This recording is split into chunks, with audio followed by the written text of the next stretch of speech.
Sağlam gün, ay. Özünü sevmək, sağlam qalmağın ən güclü motivasiyasıdır. Özünüzü sevin və sağlam gün ayı izləyərək daha da sağlam olun. Çünki daim tibbi mövzularla, sağlamlıq mövzuları ilə, söhbətləri ilə, müzakirələri ilə canlı qarşınızda oluruq. Hal-hazırda studiyamızın çox dəyərli həkim qonağı var. Səbirsizlənirəm onu təqdim etmək üçün. Bu dəyərli Aytən Səfərovadır. Tibbi üzrə fəlsəfə doktoru, cərrah, mama ginekoloq. Xoş gəlmisiniz doktor. Çox sağ olun, xoş gördük hamınızı. Necəsiz? Sağ olun, çox sağ olun. Bu renk sizə çox gözəl yaraşır. Çox minnətdaram, sağ olun. Əhval-ruhiyyəmiz yerində, enerjimiz yerində və bugün də danışacağımız mövzu düşünürəm ki, bir çox ailələr üçün faydalı olacaq. Çünki bir çox cütlüklərimiz müasir dövrümüzdə məhz bu problemlə əziyyət çəkirlər, amma çözüm yolları var və peşəkar bir həkimin əlində bu çox rahatdır. Mövzumuz sonsuzluq olacaq. Çox uzatmaq istəmirəm, amma doktor, sonsuzluğun nə olmasını və ümumiyyətlə hansı hallarda bu diaqnoz qoyulması sualını verməzdən öncə istəyirəm soruşum. Ən uzun sonsuzluq yaşayan ailə sizin praktikanızda hansı olub ki? 25 il, hətta 30 il. Bilirsiniz, bizdə evlilik yaşları çox qısa olduğu üçün 17, hətta bəzi rayonlarda 16 yaşından evlənib 45 yaşında ana olanlar var. Hətta 50 yaşına doğru ana olanlar var. İndi qadağanda 18 yaşından tez olur. Əvvəllər var idi. O əvvəllər var idi. Zaten indi 45 yaşında, 50 yaşında olduğu üçün bəli, illərcə 25 ildən sonra həmin o ailələrə övlad bəxş eləmişsiniz. Bəli, çoxdular. Bir deyil özdə, çox. 25 il sonra. Hər kəs bilir, düşünürəm. Çünki Aytən Səfərova illərin həkim ginekoloqudur və elə bir ailə, elə bir nəsil yoxdur ki, onlardan hər hansı birinin övladı məhz Aytən Səfərovada dünyaya gəlməsin. Bu çox gözəldir və Allahın köməkliyi ilə və Aytən Səfərovanın o şəfalı, sehirli əlləri ilə çox gözəl nəticələr əldə olunur və uzun illər dodağı sızlayan, burnu sızlayan insanlar olur ki, övlad arzuluyurlar. Bax, o ailələrə övlad bəxş edir. Bizim üçün də sonuc önəmlidir. Sonuçta bu insanlar hər tərəfi gəzmiş, hər tərəfdən həkimə, yəni evlad üçün gedirlər. Bizim də hədəfimiz nədir? Ən azından gəldikləri zaman, yəni o sonsuzluğa son deməmizdir. Biz bunu istəyirik. Və ona görə əlimizdən gələn edirik. Sözsüz ki, bəli, bilirsiniz, bəzilərində başarılı olmamaq olur. Amma bizim hədəfimiz nədir? 100 insandan 70'ini sonsuzluqdan xilas etməmiz, 30'una da digər tədavi yöntəmləri ilə yardım etməyə çalışırıq. Amma başarı şansımızın yüksək olması nədir? Faizlərə baxırıq. Əgər bir ayda 70 nəfərə hamiləlik bəxş edə biliriksə, bu elə özü böyük bir başarıdır. Çox böyük göstəricidir və doktorumuz Baku Medical Plaza'nın mərkəzi filialında çalışır. Əlaqə nömrəsi ekranlarda 050 777 19 19. Bütün ginekoloji problemlərlə bağlı açıq və laparoskopik cərrahiyyə, yumurtalıq kistləri, uşaqlıq miyomları, uşaqlıq sallanması, uşaqlıq qanaxması səbəbi ilə uşaqlığın alınması, vaginoplastika, sidik kisəsi sallanması, bağırsaq divarı sallanması, sidik qaçırma, uşaqlıq boynu xəstəliklərində cərrahi işləmlər, boru bağlanması, histeroskopiya, uşaqlıq daxili polip, uşaqlıq daxili ara kəsmə, uşaqlıq daxili miyoma problemlərindən əziyyət çəkənlər də dəyərli Aytən Səfərovaya müraciət edə bilər. Cərrah mama ginekoloqumuz Baku Medical Plaza'nın mərkəzi filialında çalışır. Sonsuzluq barəsində danışırıq və doktorumuzu eşitmək istəyirik. Buyurun doktor. Əslində biz sonsuzluq dediyimiz zaman hansı cütlüklərə artıq sonsuzluğu ciddiyə alıb da həkimə gəlmələri lazımdır. Hardasa hər proqramımızda deyirik, əgər bir il içərisində normal cinsi münasibətin olmasına baxmayaraq ortada uşaq yoxdursa, bunun adı artıq birincili sonsuzluq olaraq keçər və ya evdə bir evladı var, amma bir ildir ki, yenə düzgün qorunmaya baxmayaraq, yəni qorunmur, amma bir il içərisində hamiləlik əldə edilmirsə, bunun da adı ikincili sonsuzluq olaraq bilinir. Bu zaman nə etmək lazımdır? Yəni bir il gözlədik, bilinən bir səbəb yoxdursa, mütləq bir həkimə başvurmaq lazımdır. Hələ bu cütlük cavandırsa və bir il içində hamiləlik olmursa, demək ki, altda yatan bir problemin ola biləcəyini göstərir. Normalde evliliklərdən sonra, yəni birinci ayda hamilə qalma yüzdəsi, buna fekundabilite deyilir. Bu 25%'dir. Yəni bu nə deməkdir? 100 nəfər əgər bu ay evlənibsə, onun 25 nəfəri bir sonraki aya əgər qorunmayıbsa hamilə qalacaq. Bundan sonra bir il içərisində bu 100 nəfərin 85 nəfəri hamilə qalacaq. O bir ilin içərisində 15 nəfər qala bilməyəcək. Bu 15 nəfərin mütləq həkimə müraciət etməsi lazımdır. Yəni bunun adını biz birincili sonsuzluq deyirik. Özəlliklə bu tip baş vuran xəstələrimizə nə etməmiz lazımdır? Bilirsiniz, çox mikroba bağlı qala bilmirsiniz, hamiləlik olmur. Daha çox bunlar deyilir. Amma burada ən önəmli, diqqət etməmiz lazım olan anatomik olaraq bir dəyərləndirmə etməmiz lazımdır qadında. Uşaqlıq boynu, uşaqlıq yolun olub olmamasına baxılması lazımdır.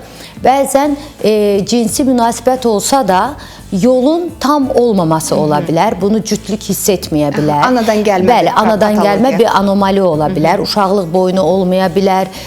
Uşaqlıq boynu yoxdursa, uşaqlığa bir keçiş yoxdur və burada hamiləlik əldə edə bilmərik. Bunun adı Rokitansky-Küster-Major sendromudur. Bir anomalidir.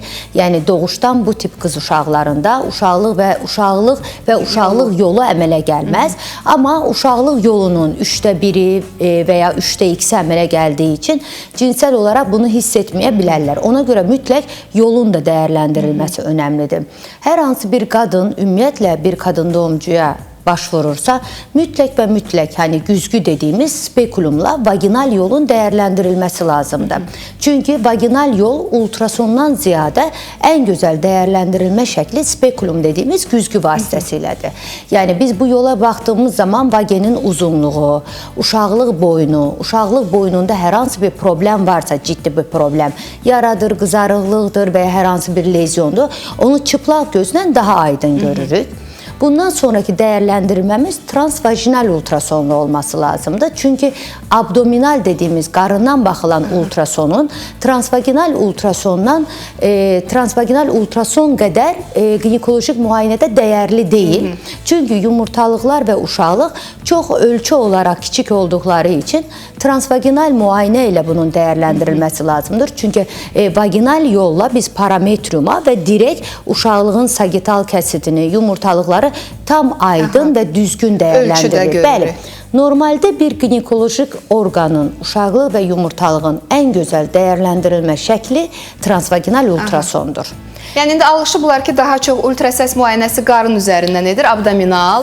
Amma bu daha deməli effektlidir. Amma ginekolojik müayinələrdə transvaginal ultrasondur. Yəni abdominal ultrason bizə göstərir. Yəni uşaqlığı və yumurtalığı görürük. Amma bir transvaginal müayinə qədər net və aydın uşaqlıq boşluğu və ya yumurtalıqların dəyərləndirilməsi net deyildir. Əlbəttə ki, bu müayinələrlə əsas demək istədiyimiz nədir? Yolu dəyərləndirdik, yumurtalıqları dəyərləndirdik, uşaqlığı dəyərləndirdik, normaldır. Transvaginal ultrasonla biz həkimə getdim, hər şeyimə baxdı, heç bir problem yoxdur dedi. Amma burada boruları dəyərləndirdiyimiz zaman bizim dəyərləndirmə şəklimiz bu deyil. Ona görə borularınızı dəyərləndirmək istəyirsiniz ki, bu bir il içərisində əgər hamiləlik yoxdursa mütləqdir. Bu zaman sizə boru filmi çəkilməsi lazımdır. Bu da histerosalpingografi dediyimiz rengenlə çəkilən, yəni uşaqlıq yolundan uşaqlığın içərisinə kontrast dediğimiz bir madde axıdılır və bu maddənin borulardan keçimi izlənilir. Bir şəklini izləyirik. Bəli, o keçimi də ancaq yuxarıdan rengen çəkərək görə bilirik. Ona görə borularıma ultrasonla baxıldı, bu cümlə yanlışdır. Borulara ultrasonla baxıla bilər, bəli, altdan maye verilərək, o mayenin dalğası, axımını görərək. Amma bu effektiv bir yöntəm deyil. Yəni tam mənzərəni bizə göstərməyəcək. Bəli, ən gözəl yöntəm histerosalpingografi dediğimiz boru filminin çəkilməsidir.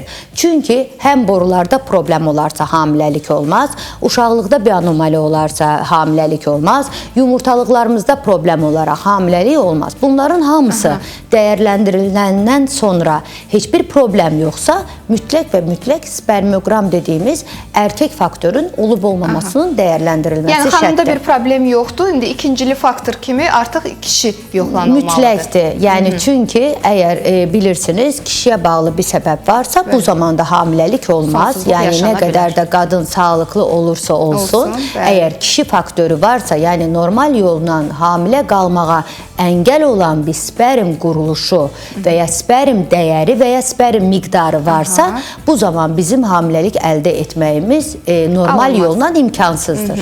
Yəni sonsuzluq diaqnozu artıq ortadadır. Bəli, bəli. O belə zaman deyək. kişi faktoru deyərək artıq ona görə Bu yoldan çıxırıq bəli, artıq yola. Bir gün inşallah kişi faktorunu da danışarıq.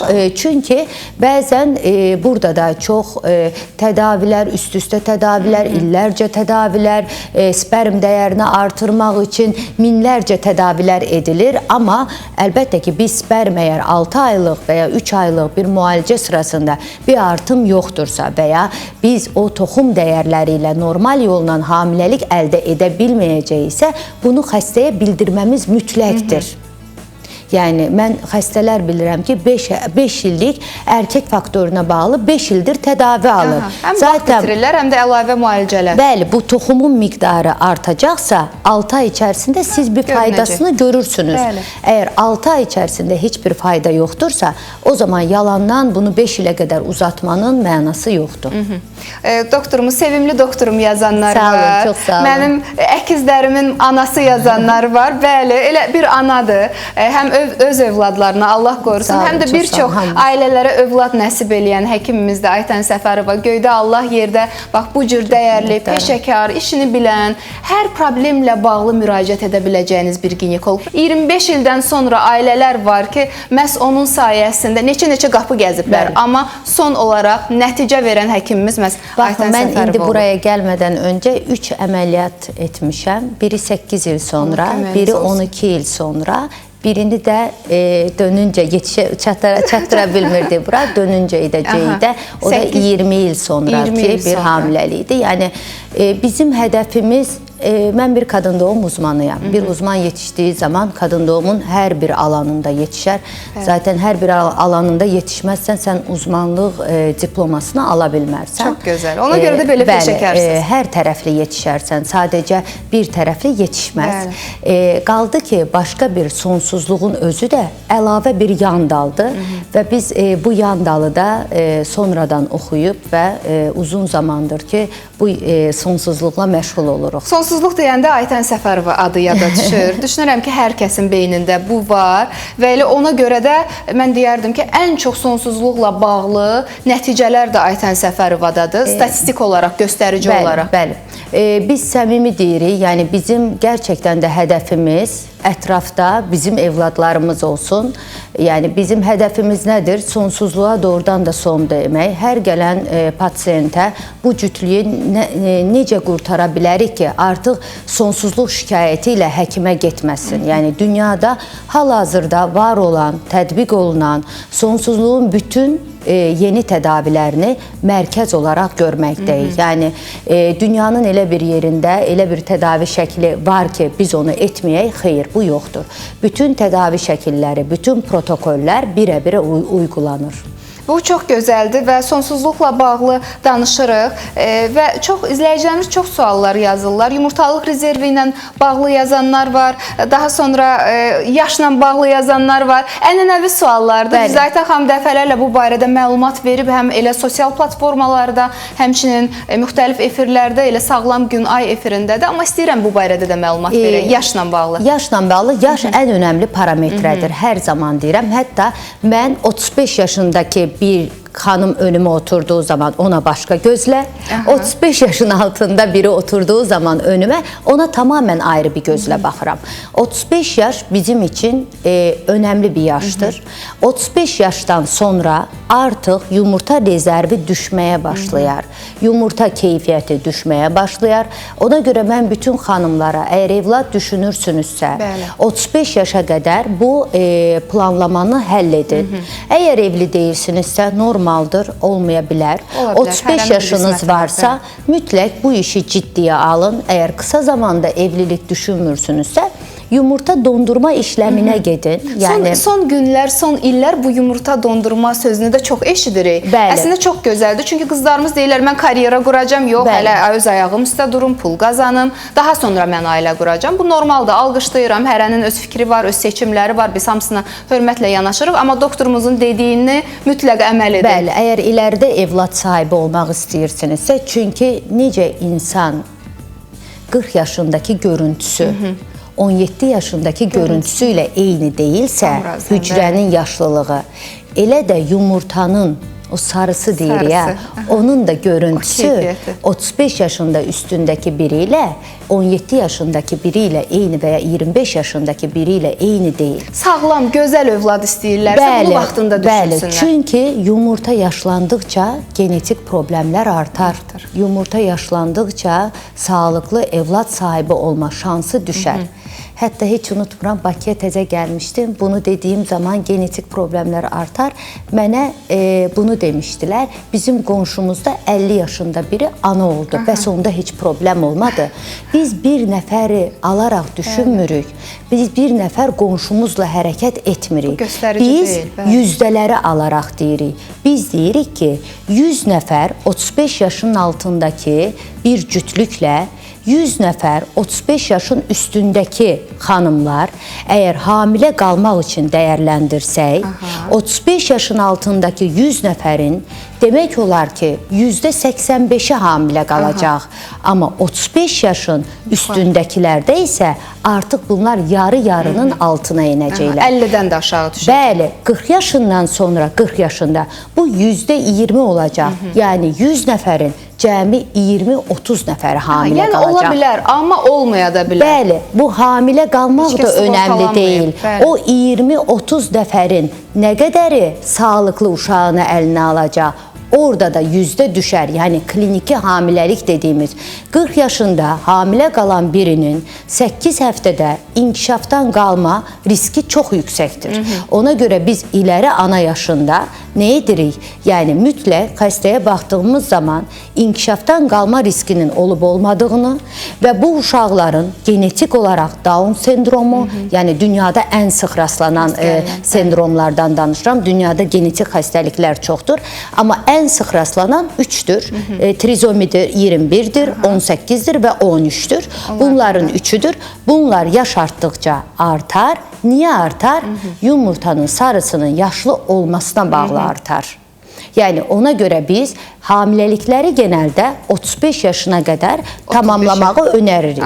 Bu çox gözəl bir faydalı məlumat oldu. Mən düşünürəm qız analarına da faydalı oldu. Bəzən analar şikayət eləyirlər ki, hələ ailə qurmaq istəmir, nə düşünür bilmirəm. Amma o nə düşünsə də siz ona bir söyləyin bir ana olaraq. Sizdən ricam budur ki, vaxtında heç olmasa o yumurtanı dondurun ki, daha sonra ailə quranda da öz yumurtasıdır, öz övladı olacaq, sağlam, gözəl övlad qucağına alsın. Elə əsas məqsəd də odur. Bu maariflənmə işinə Aytan xanım niyə qoşulur? Baxın, indi hal-hazırda əməliyyatdan qaça-qaça gəlib özünü çatdırıb. İşləri çox, bu qədər gərgin qrafiklə çalışırsınız. Mən amma təşəkkür eləyirəm ki, sağlam gün aya da vaxtınızı ayırırsınız. O dəyərli vaxtınızı.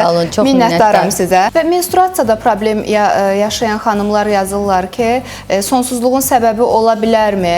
Bax, 17 yaşı var, hələ də menstruasiya görmür. Bir valideyn bunu yazır. Daha bir xanım yazır ki, 28 yaşım var, ailəliyəm, amma menstruasiyamda problem var. İldə 1 və yaxud da 2 dəfə menstruasiya oluram. Bu sonsuzluğu yarada bilərmi? Səbəbi ola bilərmi? İndi 17 yaşdan əvvəl deyim, əgər 17 yaşında bir qız uşağı 17 yaşına qədər heç adət görməyibsə, mütləq və mütləq o anaya deyək ki, mütləq bu uşağa abdominal, yəni transvaginal baxıla bilməyəcəyi üçün qarın boşluğundan sidik hissəsi doldurularaq həm uşaqlıq, həm yumurtalıq dəyərləndirilsin.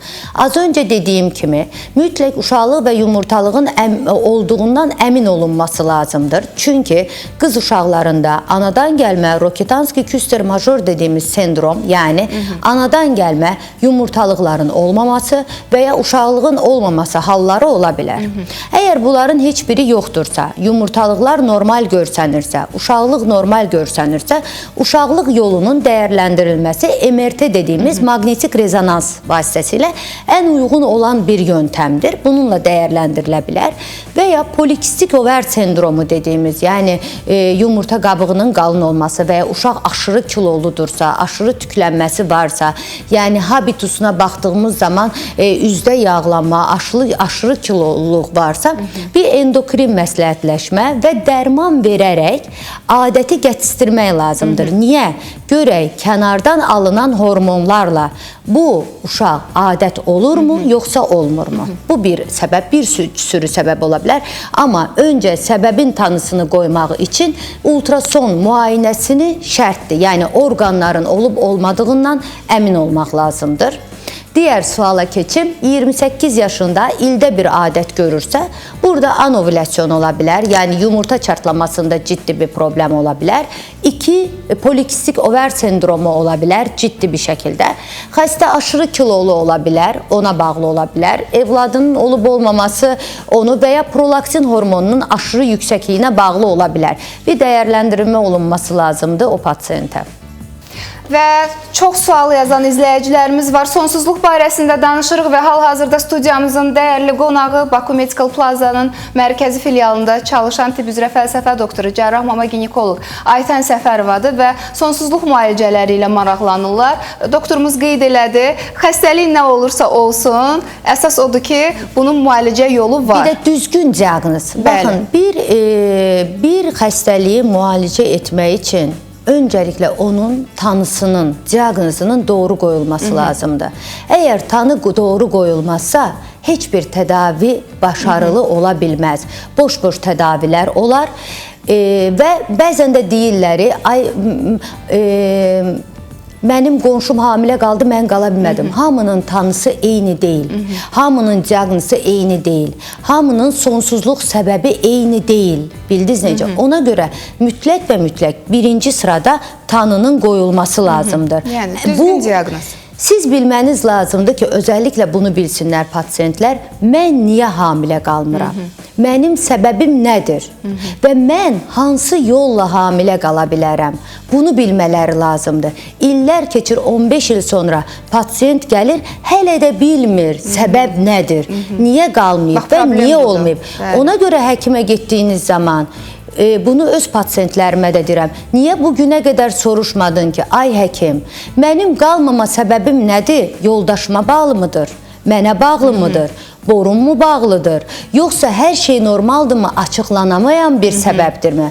Ona görə sualı doğru vermək lazımdır və diaqnozlarının doğru bilinməsi lazımdır.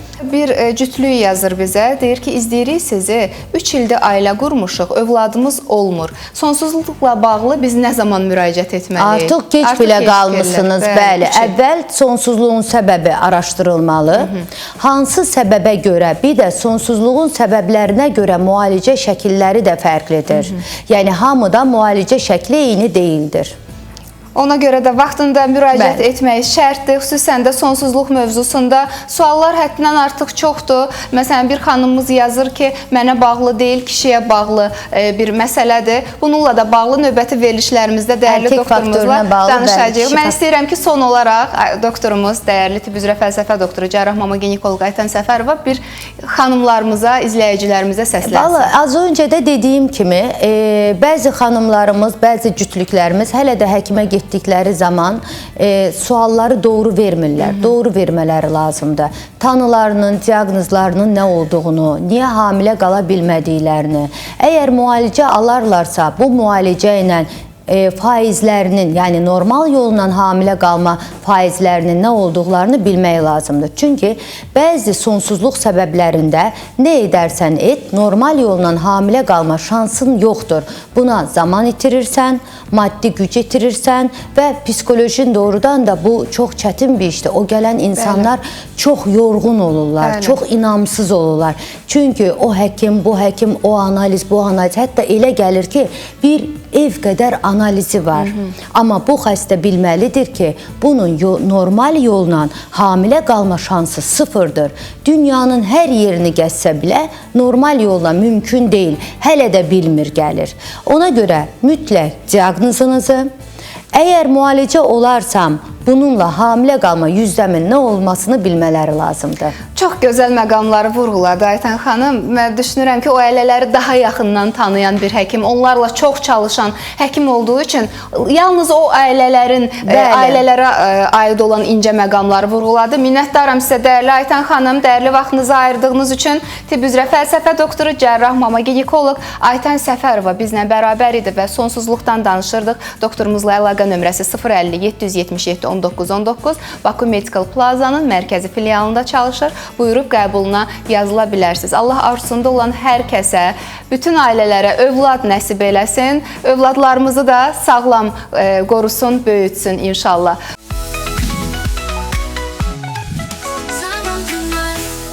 Çox gözəl bir xanım qonağımız var. Əminəm ki, o da gəlişi ilə çox faydalı olmağı bacaracaq. AERS Reabilitasiya Mərkəzinin rəhbəri Sevda xan Məmmədova bizlə bərabərdir. Xoş gəlmisiniz. Necəsiniz? Sağ olun, təşəkkür edirəm. Çox yaxşı. Hər zaman yaxşı olasınız. Bugün də maşallah çox gözəlsiniz, çox şıksınız və bilirəm ki, gözəl görürsünüz. Var olasınız. Və bilirəm ki, əli boş gəlməmisiniz. Elə söhbətə başlayar-başlamaz endirim paketlərinizi, məhz bu xüsusi günlərə uyğun olan kampanyalar haqqında dəyərli Sevda xanım məlumat verəcək. Buyurun. Biz hər kəsə salamlar. Çox xoşdur sizi görmək. İnanın ki, bir də Günay xanımın enerjili verilişində 2 qat görmək çox xoşdur. Çox təşəkkür edirəm. Biz bugün əli boş gəlməmişik. Xüsusi Günay xanımın verilişdə, yəni ikinci dəfədir verilişdə oluruq. Onun üçün də yəni sizə endirim paketi ilə gəlmişik. Bayramla əlaqədar olaraq, bəli Günay xanım, müayinələr 50%-dir və Günay xanımın verilişindən gələnlər üçün.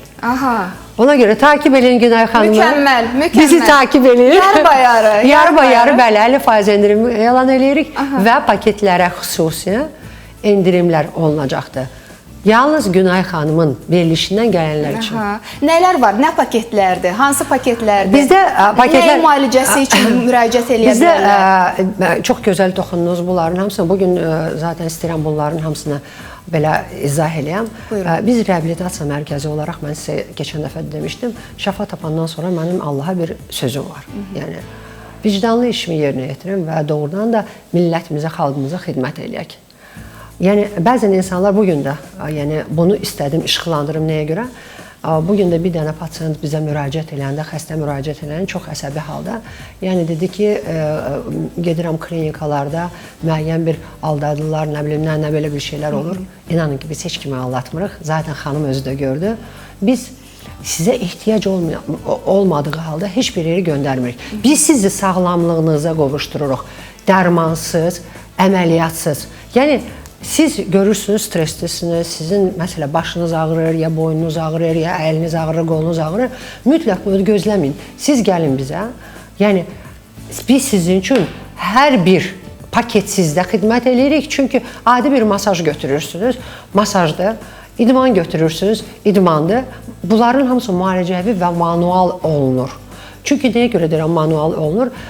İnsanlara deyəndə, insanlar başqa, məsələn, mərkəzlər kimi nəzərə tutulur ki, o bir instruktor olacaqdır, reabilitoloq olacaqdır. Bir reabilitoloq hər kəslə məşğul olur. Bizdə individual olaraq hər bir kəslə fərdi yanaşılır və fərdi onların manual idmanı və manual terapiyası və manual. Bilirəm ki, çox böyük kollektiviniz var, maşallah olsun. Kollektivimiz çox böyük. 5 ildir ki, fəaliyyət göstərir AERS Reabilitasiya. Ünvanı hal-hazırda soruşurlar izləyicilərimiz. Mən deyəcəm, indi Sevda xanım da daha belə rahat şəkildə deyəcək ki, nəyə yaxın yerləşir. Zaur Nüdürəliyev küçəsi 14B, 2 dənə əlaqə nömrəsi var. 099-dan 880 17 88, 070 880 17 88. Elə indi zəng vurub, həmin o paketlərlə də maraqlana bilərsiniz ki, siz də yararlana bilərsiniz. Nəyin yanında yerləşir, hansı ərazidədir, hansı rayonunuzdadır? Biz Nərimanov rayonunda yerləşirik. Aqaronov heykəlindən üzü asan xidmətə gedəndə yolun sağ tərəfində yerləşirik. Nə gözəl, çox rahat bir yerdədir. Çox gözəl. Bəlkə siz bir dəfə deyəsiniz bizim xəstəlikləri, sonra mən hamısının üzərində, çünki yəqin insanlar indi gözləyirlər ki, yazılsınlar. Məsələn, bizə də olur, çox sual verirlər ki, nələr var AERS reabilitasiyada? Elə siz də mənə qoşulun, belə müştərək olaraq çatdıraq. Bəzən görürsən insultlardan sonra problemlər yaranır, baş və onurğa beynin travmasından sonra problemlər yaşayanlar, nevritlərdən, nevralgiyalardan əziyyət çəkənlər, üz ağrılarından, üz sinirinin reabilitasiyasına ehtiyacı olanlar və yaxud da korreksiyasına ehtiyacı olanlar nevroloji reabilitasiya xidmətindən yararlana bilərlər. Bundan başqa, mən bilirəm ki, sizdə travmatoloji və ortopedik reabilitasiya da var, psixoloji reabilitasiya da var. Zaten insanın nəyə ehtiyacı, problem nədən yaranır? Bir psixolojidir, nevrolojidir, bir də fiziksəldir. Fiziksel dediyimizdə hər hansı bir travmalar alırıq. Qolumuzda, ayağımızda, yaxud da deyək ki, başımız ağrıyır, müəyyən bir şeylər.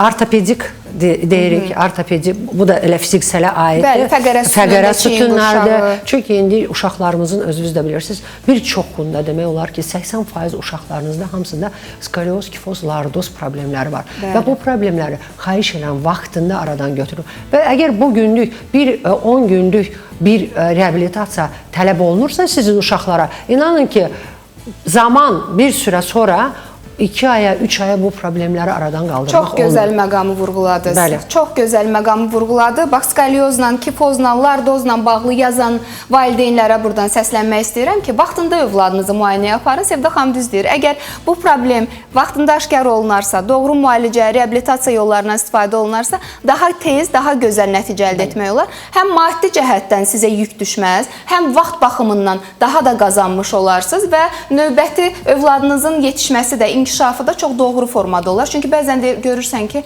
valideynlər müxtəlif idman növlərinə yazdırırlar bu problem olduğu halda və gəlir çox ağır fəsadlarla üz-üzə qalırlar. Deməli, biz klinikada, yəni bir çox insanlarla rastlaşdığımızda bunlar deyirlər ki, biz apardıq üzgüçlüyə, biz apardıq idman müəlliminin yanına, amma müayinə olmadan, bunun problemlərini bilmədən, yəni bir fizioterapevt, həkim bunu baxmadan hər hansı bir bunu deyək ki, idman mərkəzinə aparmaq düzgün deyil. Çünki onun problemləri daha da dərinləşir. Üzgüçlüyə aparanda o problem aradan qalxmadan o daha da kəskinləşir. Çünki artıq duruş səhvdir. Duruş səhvdir. Poster səhv olduğuna görə artıq üzəndə də əyri üzü və artıq problemi biraz da kəskinləşdirib, ağırlaşdırırıq və sonra da gəlirik ARS reabilitasiya mərkəzinə ki, bizi yenidən sağlamlığımıza qaytarır. Çünki bəzi yerlərdə əzələ gərgin olur, bəzi yerlərdə əzələ zəif olur. Bunu isə çoxları düzgün izah eləmir. Hətta masaja gedəndə, yəni nə qədər mütəxəssis olsun ki, onu anlaya bilsin ki, məsələ əzələ harda möhkəmdir, harda zəifdir. Mən bunun hamısını sizin dildə danışıram, sizin dildə izah edirəm ki, biz hamımız bir-birimizi başa düşək və sağlam yaşayaq. Onun üçün də uşaqlarımızı hara aparanda xahiş edirəm, öncədən baxın ki, düzgün yanaşma varmı?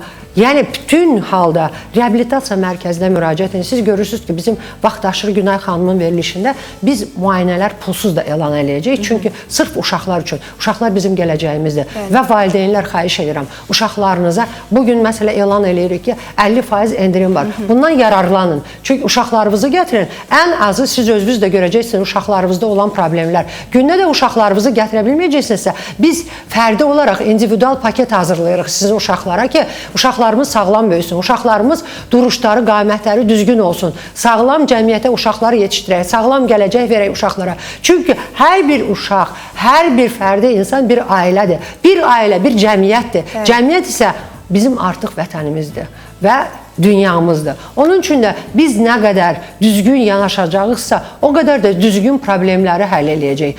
İnanın ki, bunun hamısı maddiyyat üstündə qurulmur. Sadəcə mən vicdanla bir söz vermişəm. Yaxınlaşın hər zaman. Siz hər zaman məni klinikada görə bilərsiniz. Sırf mənə yaxınlaşın.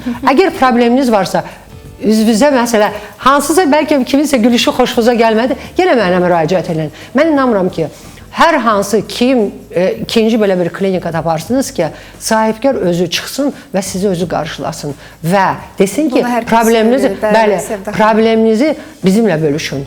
Biz sizin zaten problemlərinizi yüngülləşdirmək üçün buradayıq. Biz fiziksel olaraq, ruhsal olaraq, nevroloji, psixoloji olaraq sizin problemlərinizin hamısını aradan qaldırmaq istəyirik. Onun üçün də xahiş edirəm. Durmadan, məsələ, deyək ki, ayağınızda hər hansı problem var, biz deyirik ayaq masajları. Zaten bir çox problemlər də ayaqdan qaynaqları, nöqtəvi masajlar var. Nöqtəvi masaja yazıla bilərsiniz. Tam olaraq ora müayinə də heç lazım olmur. Gəlirsiniz, məsələ, götürürsünüz dəqiqanı masajla, idmana yazıla bilərsiniz. Sırf Ayrasa getdim, məsələ, paket hansısa götürdüm, xeyr, deyil. İnanın ki, gəlirsiniz, məsələ, çox özünüzü yorğun hiss edirsiniz.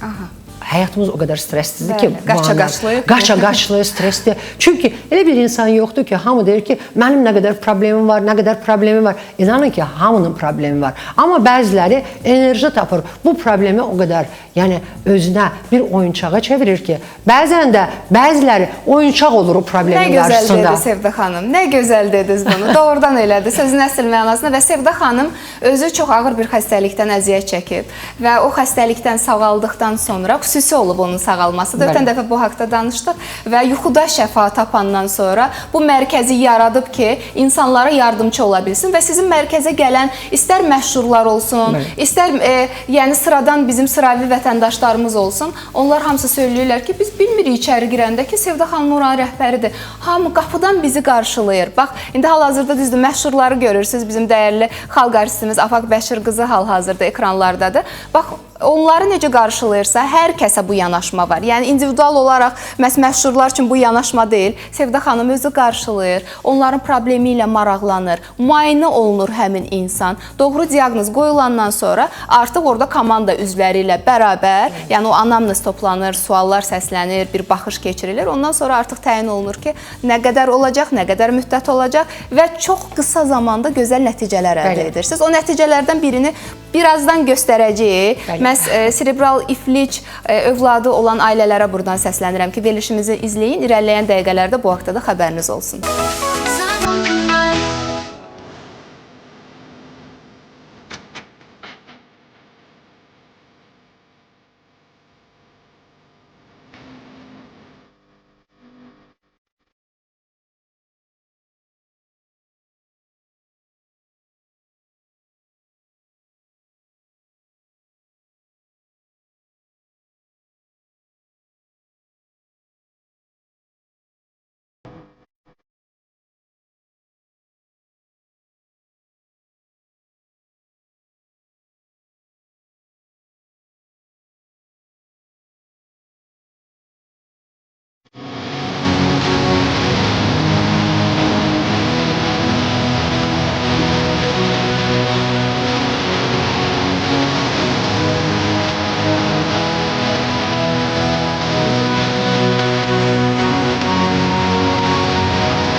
Şirin qonağımız var, Səidimiz gəlib. Biləcəksiniz Səid kimdir. Amma mən istəyirəm ki, qonaqlarımızı bir daha sizə təqdim edim. Bu AERS Reabilitasiya Mərkəzinin rəhbəri Sevda xanım Məmmədova və çox gözəl bir fədakar nənəmiz var, qonağımız var. Vəfa Məmmədova, xoş gəlmisiniz Vəfa xanım. Çox sağ olun, təşəkkür edirəm. Necəsiz? Çox sağ olun, hər zaman yaxşı olasınız və Səidimiz bizlə bərabərdir. Səidimiz serebral iflic diaqnozundan əziyyət çəkən bir balamızdır. Hansı ki, bu balamız AERS Reabilitasiya Mərkəzində Sevda xanım və onun komandasının sayəsində çox gözəl nəticələr əldə edib yeriməyə başlayıb. İndi onun yeriməyini canlı-canlı bugün efirimizdə görəcəksiniz və Sevda xanım bütün müraciət edənlərə, məhz Sağlam Gün Ay izləyicilərinə 50% endirim təklif edir bütün paketlərə. Problem nə olursa olsun, bu travmatoloji problem ola bilər, sinirə bağlı bir problem ola bilər, gözəllik problemi ola bilər, xanımlar daha rahat, daha gözəl görünmək istəyirlər, müalicəvi idmandan yararlanmaq istəyənlər, reabilitasiya sözü altında nələr varsa,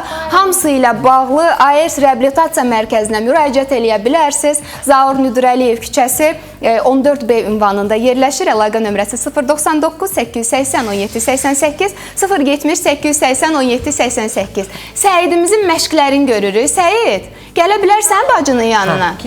Bacı da olar, xala da olar. Gəl bura, Günay xalanın yanına gəl. Gəl görüm. Ekrana baxır. Gəl. TikTok izləyicilərimiz Səidi bayaqdan görür. Balaca Səiddir o, balaca Səid. Gəl canım, mən bilirəm sən özün gələ bilirsən artıq. Gəl, gəl. Səidimiz, ay maşallah. Çatdın. Səid, sən hardan gəlmisən? Hardan gəlmisən? Ağdaşdan de. Ağdaşdan de. Denir Ağdaşdan. Ağdaşdan. Sənin neçə yaşın var? 7. 7. Sən bəs söz vermişdin ki, bayaq öpdün məni, yenə məni öpəcəksən. Bəs niyə öpmədin? Öpürsən. Ay, şirinim mənim, şirinim, maşallah. Çox gözəl nəticə. Gəl bacının yanında otur. Gəl bura. Gəl. Bəli. Sən de görüm, sən AES reabilitasiya mərkəzində ən çox kimi sevirsən? Hə, gəl burada TikToka da baxaq. Hə. De görüm ən çox kimi sevirsən? Sən idman kimi elədi Səid? İsa əmi. Aha, İsa əmi var AES reabilitasiyada. Sonra kimi sevirsən? Sonra kimi sevirsən? Ayten. Ayten xanım. Aha. Sonra AES reabilitasiya mərkəzində kim var? De görüm balam. Pamada eləyim səni. De Bəs görüm. Ramiz əminin adını istəmirsən? Ramiz Qoy əmi. fikirləşsin də uşağı niyə çətinə salırsın? Qoy fikirləşsin də balam da. Səyid, Ramiz əmi. Səyid, sonra kimi sevirsən? De görüm canım. De də Səid Ramiz əmi. Bəs Sevda xanımı? Mən bilirəm. Hə, sevirsən? Sevda xanımı da sevir. Sevda. Yaşa. Yaşa. Sevda xanım, bax, bizim Səidimiz serebral ifliclə sizə müraciət elədi. Mən istəyirəm nənə danışsın. Əziz Vəfa xanım, fədakar nənəmiz. O nənəmiz ki, özü də ata nənəsidir. Onu da mütləq soruşdum. Allah qorusun elə ana nənəsini də, ata nənəsini də. Çox sağ olun. Və sual verdim Vəfa xanıma ki, necə oldu? Dedim, mən bütün işimi atdım. 33 ildir ki, mədəniyyət sahəsində Bəli, çalışırdım və özümü həsr elədim Səidə. Səid Allah üçün köməyiniz olsun. çox sağ olun. Bu nə qədər Təşəkkür müddətə nəticə əldə etdi Zahir reabilitasiya mərkəzində? Elə bil ki, 2 ay müddətində bu reabilitasiyaya gətirdik Səidi. Orada onu o İsa dizlərinə belə nəsə bağlayırdı, dizlik. İməkləyirdi bunun dalı ilə ki, Səid yerisin. O çox sevdiyi İsa bəy. Bəli. Reabilitasiya mərkəzində. Hə, təşəkkür eləyirəm həqiqətən Sevda xanıma və oradakı onun kollektivinə ki, gözəl reabilitasiya yaradıbdı. Biz hər dəfə rayonda olanda biz şey oldu da, televizorda gördük Rəşid doktoru. Orada görəndə yoldaşımın xalası qızı vardı. Dedi ki, Vəfa dedi, Səidi götürün gəlin. Ora çox güclü yerdir. Biz ora gətirdik. Dəfələrlə gəldik. Sonra biraz fasilə verdik. Fasilə verəndən sonra Səid gəzdi. Allahımızın bugünkü gündə çox şükür olsun Ağdaşdan ki, müraciət eləmişdi. Səid dedi artıq Bəli, ki, bəli. Ağdaşdan gəlib bizim gözəl balamız. Gəz özün üçün. Bu studiya sənindir Səid. bilərsin, Bolluca gəz. Elə Bəli. Sevda xanımla bərabər. İstəsəz lap orada keçə bilərsiniz Sevda xanım. Maşallah olsun. Çox gözəl nəticə. İndi Səidin əvvəlki nəticəsini də görəcəksiniz ki, necə burada olub yerin, və hal-hazırda. özü Özü gəzə bilir. Özü Amma gəzə ehtiyatlı bilir. gəz. Bizim pləkanlar biraz təhlükəlidir. Burada təkrar ki. Canım mənim. Afərin. Maşallah. Səidin hal-hazırda 7 yaşı var və qısa müddətdə AES reabilitasiya mərkəzində çox gözəl nəticə əldə edib. Maşallah, qoy gəzsin özü üçün. Qoy ürəyi istəyən kimi gəzsin. Səidin ad günündə keçiriblər. Həttasından Sevda xanım gil sağ olsunlar. Şəkil var idi, orada. fotosu var idi, Bəli, tortla bəli. baxdım. Bəli, Böyük bəli. oğlan Allah olsun. razı olsun. Allah bütün serebral iflicdən, digər Hara gedirsən? sindromlardan, diaqnozlardan Pilləkənin əziyyət üstünə çəkən gedir. balalarımıza şəfa versin. Ha, odur Səiddir. Səid indi gəl mənim yanıma. Fırlan gəl. Get Güday xanımın yanına. Baba, bilirdi. Qarabağ Bəli. Gəl. Sevda xanım, gəlin siz keçin, əyləşin, paket haqqında məlumat verin. Səid, gəl bacının yanına. Gəl mənim yanıma burada. Gəl oturaq burada. Bir paket yaratdıq. Paket belə bu paketdir. Paketin reabilitasiya tibbi paketi serebral iflic uşaqlar üçün, serebral iflic, yəni insanlar üçündür. Bu paketin içərisində nələr daxildir? Müalicəvi idman, masaj və elektroterapiya. Amma biz çox işimizi əlbəttə manual terapiya ilə, manual idman, manual masaj fərdi yanaşdırırıq. Çünki bunların içində aktiv və passiv hərəkətlər var. Hansılar ki, individual reabilitolog hər bir kəslə ayrı-ayrılıqda məşğul olmalıdır. Və biz də bunların içərisində, yəni ki, masaj eləyirik, əllə, əlcəklə deyil, xanım özü də təsdiq eləyə bilər. Ona görə, yəni ki, deyək ki, bu reabilitasiya xidmətinin, yəni düzgün istifadə olunmasına görə biz bu nailiyyətləri əldə edirik. Və Mən təşəkkür sizə edirəm. təbrik edirəm bu Bəli, nailiyyətə görə. bəli, Çox böyük nailiyyətdir. Yəni hal-hazırda serebral iflic uşaqların ailələri, doğmaları, valideynləri bizə yazırlar ki, bu necə gözəl nəticə əldə edib AERS reabilitasiya mərkəzi. Səidin timsalında mən arzulayıram ki, bax bütün serebral iflicdən əziyyət çəkən, yeriyə bilməyən balalarımız yeriməyinə qovuşsun, yerisinlər, sağlam olsunlar. Bax Səid özünə bax. Körpəsən orada. Balacasan, bəbəsən orada. Çıqqılısan. Böyütüyəm axı. Böyümüşdüm. Güclü aldım. Hə, indi böyümüsən də, indi Böyüdü, güclüsən. güclü oldu. İndi güclüsən. Sən indi bax tamaşaçılar bizə baxır, sən gücünü göstər onlara, qolunu göstər görüm necə güclüdür. Ay maşallah. Güclü balam mənim, güclü balam. Çox gözəl. Əzələlərinə də toxunanda artıq hiss olunur ki, gözəl nəticələr var.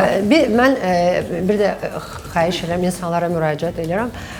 Siz həmən həkimə müraciət edəndə, məsələn, əməliyyatlar sizə deyirlər, oynaq diz əməliyyatları, yaxud belə əməliyyatdır, deyər ki, protroziyadan əməliyyatlar. Mən sizdən çox xahiş edirəm, əməliyyata getmədən əvvəl bir reabilitasiya mərkəzinə yaxınlaşın və özünüzü yoxlatdırın. Doğrudan da bəzi problemlər var ki, onlar çox asanlıqla aradan götürülür və sizin paketləriniz, biz onlara da o paketlərə də endirim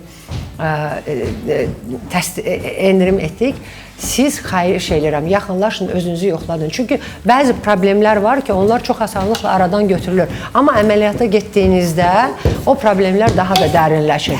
Çünki sonralar deyək ki, hansısa bir ağrı kəsici dərmanlardan istifadə edirsiniz. Ağrı kəsici dərmanlar heç bir zaman onu sizin müvəqqəti olaraq sizin problemlərinizi dayandırır. Amma o problemləri aradan qaldırmır. Bu problemlərin tək aradan qaldırma yolu sizin hərəkətli olmanızdır. Siz hərəkət edin. Çünki bu hərəkət etmədən heç bir problem ortadan götürülmür. Bu bizim də xüsusi yanaşmamız nədən ibarətdir? Biz sizə manualni yanaşırıq, manualni masaj edirik, manualni elektroterapiya. Bizim müasir avadanlıqlar var. O avadanlıqlardan da istifadə edirik. Çünki biz o oynaqlarınızı yaxud da düzgün, yenə deyirəm, düzgün müalicəvi idman elətdiririk, həmçinin masaj elətdiririk və orada olan yaranan ödəmləri isə aparatla aradan götürməyə çalışırıq. Yəni, bunun əsas, deyək ki, bu problemin əsas ortadan qalxması hamını bir pasiyentlə, bir xəstə ilə manual məşğul, fərdi məşğul olmasından söhbət gedir. Yəni, biz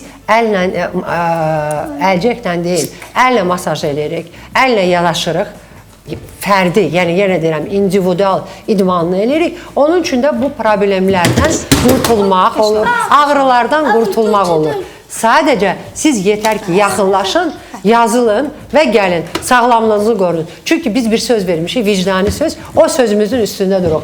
Əgər hər hansınızın, yenə deyirəm, yaxınlaşarkən bir problemi varsa, mütləq və mütləq mənə müraciət edin, çağırın. Deyin ki, resepsiyona deyin. Çünki məni görəcəksiniz orada zaten. Hər gün oradadır. Bəli, xanım da bilir. 7-24 Vəfa xanım, bax siz hər gün ora yollanan bir nənəsiz. Fədakar nənədir bizim Vəfa xanım da.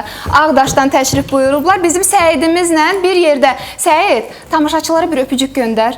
Bir öpüş göndər dedi. Ora bax, ora bax, öpüş göndər. Görürsüz, Səid artıq çox gözəl nəticələr əldə edir. Yeriyir, 7 yaşı var. Baxmayaraq ki, qısa müddət ərzində nənəsi söylür ki, çox gözəl nəticələr gördünüz. Necə oldu? Bax, hansı dəyişiklikləri görməyə başladınız? O barədə qısa olaraq deyərdiniz. Elə bil ki, biz getdik bu reabilitasiyada, AERS reabilitasiyasına. Orada Səidi qəşəng qarşıladılar. Sevdə xanım həmişəki kimi qapıda qarşıladı. Həkimimiz söz verdi, Rəşid doktor dedi ki, bu uşaq gəzəcəkdir. Yəni ki, orada bundan güclü məşğul oldular və Səidi, nə bilim, toka verdilər, idman elətdirdilər. Sonra bu evə gələndə biz masaj... Mən nəyi sevirəm AERS reabilitasiyada, sözünüzü də kəsirəm, kompleks bir yanaşma var. Bu çox önəmlidir. Və həkim heyəti, kollektiv, peşəkardırlar. Yəni masaj da deyəndə bu Nevroloq masajı var bilən, bizdə, bəli, nevroloqlar var. Bu masajı bilən insanlar edir. Yəni nəyə təsir edəcəyi isə, hətta gözəllik masajı olsa da belə bilirik ki, bunu xüsusi nöqtələrlə edirlər, xüsusi əllə edirlər və təbii ki, bunun üçün də AERS reabilitasiya mərkəzinə müraciət eləyə bilər. Sən mənə de görüm razısan AERS-dən? Bəli. Yenə gedəcəksən ora? Bəli. Ağıllı balam. Maşallah, bəli. Allah bizə heç kim, heç bir reabilitasiyaya söz verməmiş ki, bu uşaq yeriyəcəkdir. Amma AERS reabilitasiyasında söz verdilər ki, bu uşaq gəzəcəkdir. İnanın Allaha, xanım möhtəşəmdir. elə bil ki, biz getdik evə, bir aydan sonra uşaq evdə durdu özü gəzməyə. Sonra mən Sevdə xanıma şəkillərini çəkdim, atdım. O qədər sevincli atdım ki, dedim ki, Sevdə xanım, gördünüz Səid necə yeriyirdi? Ancaq sizin verilişinizdə də reabilitasiyasında, bəli, orada gəzibdir. Davamlı olaraq da gedirik. İnşallah yenə də gedəcək Allahın köməkliyi. Təzə qutarıbdır. Allah kömək olsun. Allah Sevdə xanım, mən istəyirəm, bax o paket haqqında dediniz. Dediniz ki, Sağlam Gün Ay izləyiciləri, hansı ki, indi 099 880 17 88 və eyni nömrənin 070 880 17 88 nömrəsi ilə əlaqə saxlayaraq 50% endirimdən yararlana bilərlər. Bu endirim hər şeyə aiddirmi? Serebral iflic paketinə də aiddirmi? Bax bu paketə, serebral palsi paketinə. Xüsusən serebral iflicli paketlərə aiddir. Aha. Bax, bu paketi gedib soruşarsınız, əziz izləyicilərimiz. Sağlam Gün Aydan gəldik deyərsiniz və Sevdə xanım da sizin ailə üzvlərinizdə belə bir problem varsa, yaşından asılı olmayaraq o problemi aradan qaldırmağa kömək edəcək öz kollektivi ilə bərabər. Səid, hara getdin? Ay Səid, hara getdin?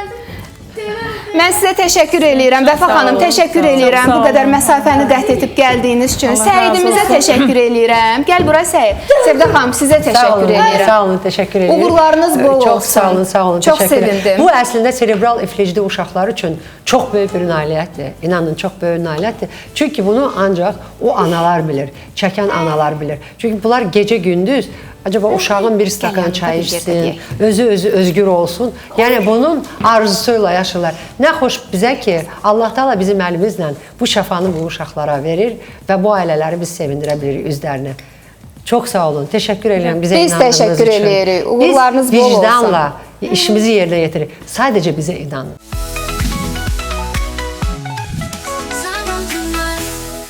Xoş gəlmisiniz doktor. Xoş gördük Günay xanım. Hər zamanki kimi bugün də bilirəm ki, çox savadlı bir müzakirənin şahidi olacaq dəyərli izləyicilərimiz. Yeri gəlmişkən, doktorumuz, gəlin xatırladaq ki, hər an bizə qoşula bilərsiniz.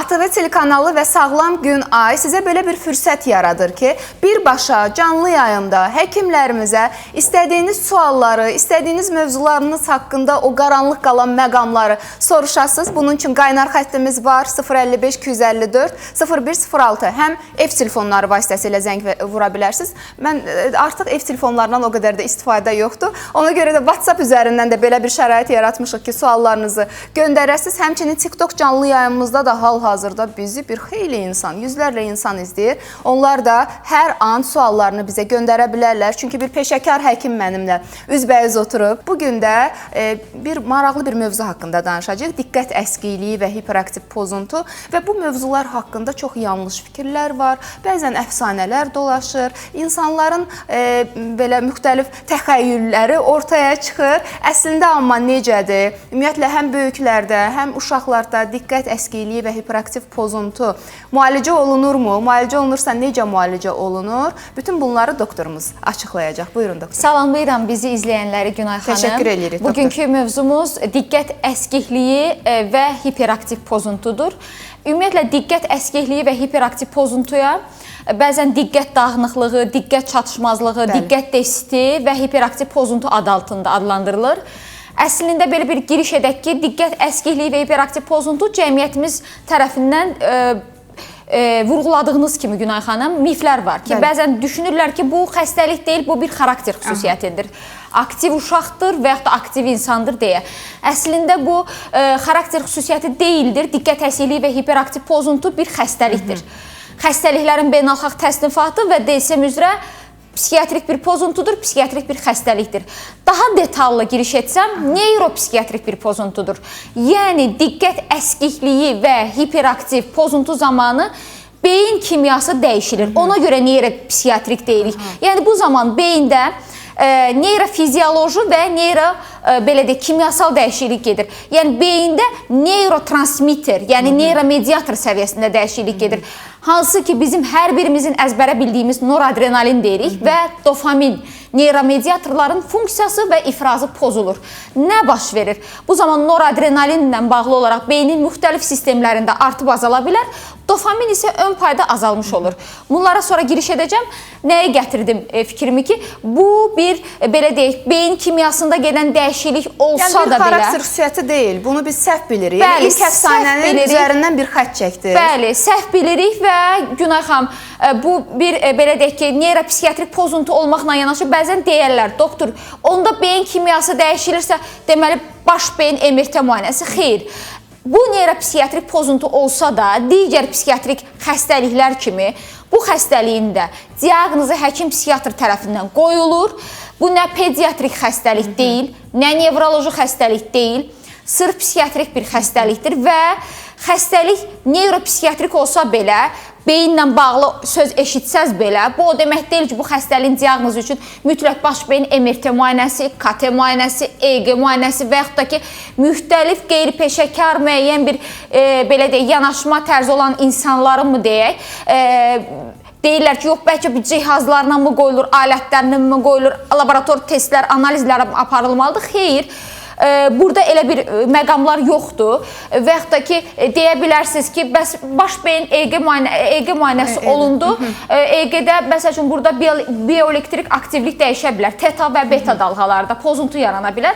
Bu da o demək deyil ki, burada mütləq bu varsa, bu diaqnoz qoyulmalıdır. Əslində, bu müayinə üsullarının aparılması həm psixiatrik pozuntularda, həm də digər somatik xəstəliklərdə diferensiyasiya olunmaq üçün aparılan müayinə üsulları ola bilər. Diqqət əskiklik və hiperaktiv pozuntunun adından giriş etsək, qeyd olunduğu kimi burada 3 klinik əlamət müşahidə olunur. Əsas məsələ. Mən ən sevdiyim məqamlar və izləyicilərimizin də çox diqqətlə izlədiyi məqamlar ki, bax bu xəstəliyin adını eşidirik, amma bu necə təzahür edir, özünü necə göstərir, hansı əlamətlər ortaya çıxır, eşidək sizi.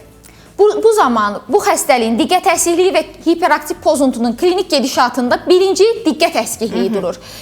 Birinci budur, ikinci əlamət kimi hiperaktivlik və üçüncü isə impulsivlikdir. Qeyd etdiyim bu 3 əlamətin hər hansısa birinin şəxsdə ön planda olmasına uyğun olaraq biz bunu 2 qrupa ayırırıq. Birinci qrup şəxslərdə bu zaman bu insanlarda diqqət əksikliyi və diqqət defisiti, yəni diqqətlə bağlı problemlər öndə görünür, hiperaktivlik və impulsivlik arxa planda görülür. Adətən qız uşaqlarında, körpə qız uşaqlarında bu forma təşkil edir. Məhz ona görə də bizə müraciət edirlər gecikmiş mərhələdə qız uşaqları. İkinci qrupda isə hiperaktivlik, impulsivlik, yəni hərəkət və davranışla bağlı olan pozuntular ön plandadır. Diqqət defisiti və diqqət əksikliyi ikinci planda görülür. Doktor, bu oğlanlarda daha çox görünür. Bəli, Günay xanım, bu oğlanlarda daha çoxdur. Ona görə də bizə müraciət etmiş valideynlər öz oğlan övladlarından, belə deyək ki, oğlan uşaqları daha çox müayinəmizə gəlir. Diqqət əksikliyi və hiperaktiv pozuntu həm uşaqlarda, həm irəliləyən etaplarda, yeniyetmələrdə, həm də yetişkin insanlarda görülür. Lakin uşaqlarda yetişkinlərlə və böyük insanlara nisbətən daha çox görülə bilir. Ümumiyyətlə, diqqət əksikliyi, hiperaktivlik, pozuntu necə olur ümumiyyətlə? Nə hansı faktorlar burada rol oynayır? Genetik faktorlar, bütün psixiatrik pozuntularda dediyim kimi, hər zaman deyirəm, insanın belə deyək, tükündən dırnağına qədər hər bir şeyində genetika böyük rol oynayır. İrsiyyət çox önəmlidir. Bəli, irsiyyət çox önəmlidir. Bütün xəstəliklərə aiddir bu. Bəli, Günay xanım, əgər evdə bir uşaq diqqət əksikliyi, hiperaktivlik, pozuntu varsa, digər uşağın o pozuntu ilə doğulma ehtimalı yüksəkdir. Və yaxud da ki, valideynlərin hər hansısa birində, ata və yaxud da ki, ana, bu pozuntu varsa, uşağın bu doğulma ehtimalı yüksəkdir. Birinci və yaxud da ikinci dərəcəli qohumlar, biz bunlara bibi, xala, əmi, dayı deyirik ki, əgər bu pozuntu varsa, doğulma ehtimalı yüksəkdir. Və yaxud da ki, valideyn, ana, əgər hamiləlik etapında stres keçiribsə və yaxud da ki, hamiləlik etapında müəyyən bir streslə əlaqədar olaraq qadın siqaret çəkməyə, alkoqol istifadə etməyə, müxtəlif narkotik maddələr istifadə etməyə, zərərli vərdişlər istifadə etməyə meyillidirsə və yaxud da ki, asıllıq yaradan hər hansısa bir dərman preparatlarını istifadə etməyə meyillidirsə, bu halda və eyni zamanda arterial təzyiqi hamiləlik etapında tez-tez yüksəlirsə, yəni hipertoniya xəstəliyindən əziyyət çəkirsə, bu analardan doğulan uşaqlarda diqqət əksikliyi və hiperaktiv pozuntunun olma ehtimalı yüksəkdir. Bir ona giriş edim ki, ümumiyyətlə diqqət əksikliyi və hiperaktiv pozuntu biz ümumiyyətlə necə olur buna diaqnoz qoya bilirik? Doktor, niyə? Çünki üzr istəyirəm bu məqamı vurğulamazdan öncə bəzən uşağın sadəcə enerjili olduğunu valideynlər qeyd edir. Bax, indi bu diaqnozla onun enerjili olmağını biz necə fərqləndirə bilərik? Bunun üçün bir üsul varmı ki, valideynlər evdə təyin eləsinlər ki, mənim uşağım enerjilidir, yaxud da hiperaktivlikdən və ya diqqət əskikliyindən əziyyət çəkir? Ümumiyyətlə, biz valideyn hansı, belə deyək, əlamət görməlidir? Birincisi deyim ki, biz necə diaqnozu İlk növbədə valideyn niyə müraciət eləyir? Buyurun. Bizi müraciət edən pasiyentlər, Günay xanım, istər autizm spektr pozuntusu, istər diqqət əksikliyi və hiperaktiv pozuntu, istər davranış pozuntusu uşaqlar müayinə otağına girə bilmirlər. Onlar koridorda, yəni dəhlizdə başlayırlar nəyləsə oynamağa, başı qarışır, davranış. Biz həmin etapda o uşağı 30-40 dəqiqə ərzində müayinə etapında müşahidə edirik. Nəyi? Onun davranışını, diqqətini, hərəkətini, səs tonunu, ətrafındakı insanlarla ünsiyyətini, kontaktını müşahidə edirik. Müşahidəmizdən sonra nə edirik? Valideynlərdən, anadan, atadan, babadan, nənədən sorğu keçirdirik. Anamnez toplayırıq. Biz tibbi termin olaraq anamnez deyirik. Və valideynlər bizə müəyyən bir video görüntülər göstərirlər ki, bax doktor, belə oldu, belə oldu. Bunlara baxaraq dəyərləndiririk. Həmçinin anaya sual veririk. Sən hamiləlik etapında bu uşağı hamilə olanda necə keçirdin? Müxtəlif travma aldınmı hamiləlik vaxtı? Yıxıldınmı və yaxud da ki, qarın travma aldınmı? Hansısa bir iltihabı, infeksiyon xəstəlik keçirdinmi? Və yaxud da ki, sual veririk. Bax, müayinəmizə gətirmişsən, uşağı müayinəyə gətirənə qədər uşaqda hansı fiziki və zehni dəyişikliklər olub mənim müayinəmə gətirənə qədər? Hansı şübhə ilə gəlmirsən? Şübhə ilə gəlmirsən. Çünki valideyn uşağını çox gözəl tanıyır, görür ki, nəsə yolunda getmir ki, həkimə müraciət edir. Və biz hansı, belə deyək ki, müraciət etmişsiniz deyə suallar veririk. Nə baş verir bu zaman beyində? Və bundan sonra artıq 30-40 dəqiqə ərzindən sonra artıq diaqnozu təyin eləyə bilirik. Lap mən istəyirsə əlamətləri birinci sadalayın, gözləyirlər, sonra beyində gedən dəyişiklikləri soruşur ki, bax, hiperaktiv uşaq hansı uşaqdır? Günay xanım, doktor söyləsin, hiperaktiv uşağa nə etmək lazımdır? Bütün suallarınızı cavablandıracaq doktorumuz, mən də diqqətlə dinləyirəm. Deməli, diqqət əksikliyi hiperaktiv pozuntuda birincisi diqqət əksikliyi, diqqət defisiti dedikdə hansı klinik əlamətləri nəzərdə tuturuq? Şəxs diqqətini sürdürməkdə, diqqətini davam etdirməkdə, əgər bu məktəb yaşlı uşaqsa diqqətini davam etdirməkdə, diqqətini belə deyək ki, toplamaqda, cəmləməkdə çətinlik çəkir, şəxsdə diqqət defisiti, diqqət dağınıqlığı formalaşır. Bu zaman şəxsin, belə deyək ki, bunun fonunda nə baş verir? Ətraf mühitə, işinə, işləyən bir insandırsa, böyük yaşlı insanlarda da müşahidə olunur axı. Əgər bu məktəblidirsə, dərsinə, konsentrasiya ola bilmir, adaptasiya ola bilmir, dərs prosesində, iş prosesində performans göstərə bilmir, akademik bacarıqları aşağı düşür. İş keyfiyyəti aşağı düşür. Bəli, funksionallığı azalır, şəxsin anlama, qavrama, yadda saxlama problemləri yaranır. Şəxs eyni zamanda bu halda nə baş verir? Şəxsin, belə deyək ki, hansısa bir işi icra etməlidir, bunu davam etdirə bilmir, bir işdən digər işə keçir. Müəyyən bir vaxt qoyublar, həmin vaxt çərçivəsindən iş uzanır. Xüsusən qeyd edərdim, bu şəxslərdən nə edirlər? Bu uşaqlar itirirlər, əşyalarını itirirlər. Mən birinci buradan niyə başladım? Çünki diqqət əksikliyi ilə bağlı məlumat verirəm. Uşaq məktəblidir, su qabını itirəcək, xət keşini itirəcək, qələmini itirəcək, gündəliyini itirəcək, üst geyimini itirib hardasa qoyacaq, şərfini, papağını itirəcək. Və yaxud da çantasını hardasa qoyacaq, itirəcəkdir. Davamlı olaraq nələrsə itirəcək. Bəli, davamlı olaraq nələrsə itirir Günay xanım. Diqqət defisitinin digər əlaməti kimi bunu müşahidə oluna bilər, məsəl üçün şəxslərdə. Böyük və yaxud da kiçik fərqi yoxdur. Bunlarda, belə deyək ki, səhvlər müşahidə olunur. Nə səhvləri? Yazı ilə bağlı olaraq səhvlər. Bizi izləyən tamaşaçılar diqqətli izləsinlər. Məsələn, görə bilərlər, imla yazır uşaq, hərf səhvlərinə rast gəlir. Və yaxud da ki, mesajlaşır WhatsApp-da kimlənsə bir tanışı, görür ki, elə bunun yazdığı cümlənin içində müxtəlif hərf qarışıqlığı və səhvləri var. Və yaxud da hərfləri yeyir. Yeyir. Və yaxud da yerini səhv salır. Sözdə hərf yoxdur deyə. Bu şəkildə ola bilər. Digər bir məsələ kimi, şəxs artıq belə deyək ki, bunlardan nə formalaşır? unutqanlıq yaranır. Nə olur? Şəxs xüsusən burada qısa müddətli yaddaş pozulur. Xüsusən rutin həyatımızda gündəlik hansısa bir iş fəaliyyətini icra eləməliyik, onunla bağlı yaddaş pozulur. Nə olur? Deməli, nə baş verir? Şəxs, məsələn, kiməsə söz verib ki, filan vaxtı, filan saatda orada görüşəcəyik. Məsəl üçün, bugün saat 13:00-da Günəxam Sağlam Günah verilişində görüşərik. Bir də mən gözləyirəm, yoxdur Aytan xanım.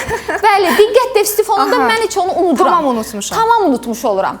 Daha sonraki etaplarda nə Bu müşahidə ola özündən bilər? asılı olmadan baş verir. Yəni bu insanlar müəyyən qeydlər götürsə belə bu onlara kömək eləyir, yoxsa yenə də yardım, ona da baxmağı unudurlar. Bəli, ona da baxmağı unudurlar, çünki diqqət defisiti dərin olur. Digər bir məsələ kimi, bu şəxslərdə, xüsusən bu uşaqlarda incə motor funksiyalar pozulur. Bu uşaqlar ayaqqabısının bağını bağlaya bilmir. Əgər üst geyimi geyinibsə zamokunu çəkə bilmir. Köynəyinin və ya da pencəyinin yaxasını düymələyə bilmir. Dişlərini fırçalamaqda çətinlik çəkir. Digər bir məsələ kimi, qız uşaqları ise saçını belə deyək, rezinlə yığa bilmir arxadan. Elə bilir ki, sanki bir gücsüzlük yaranır. Digər bir məsələ kimi, bu uşaqlar irəliləyən etaplarında nə baş verir bunlarda? Bu uşaqlar, diqqət defisiti kimi, bu uşaqlar oynama vaxtı, bağçada mı, məktəbdə mi öz növbəsini gözləyə bilmir. Sıradan çıxır. Aləmi qatır bir-birinə. Nəticədə bu uşaqlar digər uşaqlar tərəfindən düzgün qavranılmır, mübahisəyə səbəb olmuş olur. Bu sadaladığım klinik əlamətlər diqqət defisiti ilə bağlı olan klinik əlamətlərdir. Bəs görəsən hiperaktivlikdə nə müşahidə olunur? Gəldi hiperaktivliyə. Hiperaktivlik zamanı şəxs aşırı dərəcədə aktiv, hərəkətli, bir yerdə qərar tuta bilmir. O başa bu başa gedir, narahat olur, oturur, durur, otaqda iş insanıdırsa bir yerdə otura bilmir. İşini icra eləməlidir.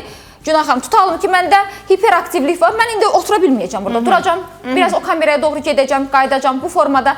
Uşaqlar dərs prosesini icra eləyə bilmir. Sözünüzə qüvvət. Salam, mənim 8 yaşlı oğlum dərs zamanı 5 dəqiqə otura bilmir, dərhal qalxıb gəzir. Müəllimi deyir, hiperaktivdir, amma evdə elə də deyil. Necə bilək ki, bu doğrundan da hiperaktivlikdir, yoxsa sadəcə hərəkətli uşaqdır? Hiperaktivlik, ümumiyyətlə diqqət əksikliyi, ana bətnindən formalaşan bir pozuntudur. Analar bəzən deyir, Günay xanım, elə bu qarnımda da mənə təpikləyirdi, çaxnaşma olurdu. Bir yerdə dayanmırdı ki, elə o yana bu yana fırlanırdı. Doğulandan sonra belə müəyyən bir psixoloji faktorlar təkan verir.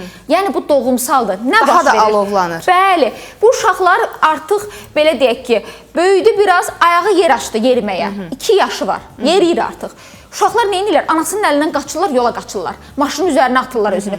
Bu uşaqlarda ağrıya qarşı bir tolerantlıq var. Uşaq yıxılır, yaralanır, qanlayır, heç dünya vecinə deyil. Adətən oynayanda bu uşaqları bayırda görürük. Ömür boyu qolları sıyrıntılı, qanamış, belə gələk, cızılmış, qatmaq bağlamış vəziyyətdə olurlar. Və bu uşaqlar, belə deyək ki, nə baş verir sonraki etapda? 4 yaşına qədər bu uşaqlara diaqnoz qoymaq biraz çətin olur. Niyə? Çünki valideynlər deyir, əmsi belə idi, atası belə idi, dayısı belə idi, bir yerdə qərar tuta bilmirdi, ona oxşuyubdur, düzələcək. 4 yaşına qədər artıq çətin olsa da və həkimə gətirməsələr də artıq məktəb dövrü yetişir, əsas məsələ burada başlayır. 6 yaşın üzərində artıq uşaq məktəbə gedəndə, uşaq məktəbdə part arxasında otura bilmir, bir yerdə qərar tuta bilmir, durur partanın üstünə çıxır, oynayır, dərs prosesini pozur. Özünə diqqəti cəlb eləmək istəyir. Digər uşaqları da oyuna qoşur. Birinə söz atır, birinin saçını yolur, xətkeşini atır, qələmini yerə atır, götürür, dərs prosesini pozur, söyüşlər, təhqir ifadələri işlədir və yaxud da ki, nə edir? Fikri güya ki, müəllimədədir, müəllimə buna sual verir, gözü müəllimiyə baxır, amma fikri başqa yerdədir. Nə edir Günay xanım?